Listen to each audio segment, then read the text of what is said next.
Pre zamedzenie prístupu atmosférického kyslíku, ktorý nás spôsobuje pliesň a hnilobnú kvasu, je dobré kvás prikryť aj v súde igelitovou plachetkou.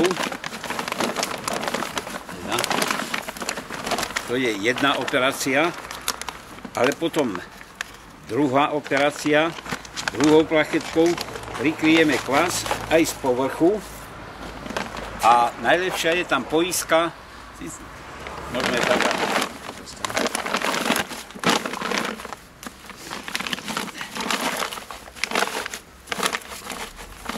Na záver treba po skončení penivého kvasenia priložiť prikryvku, ktorú chytíme poiskou gumy.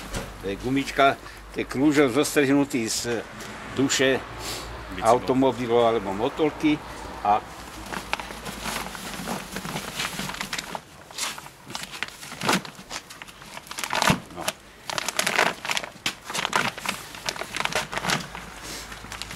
teraz je záruka, že nám nenabere atmosférický kyslík, ale kyslíček uholnatý nám určite bude prenikať,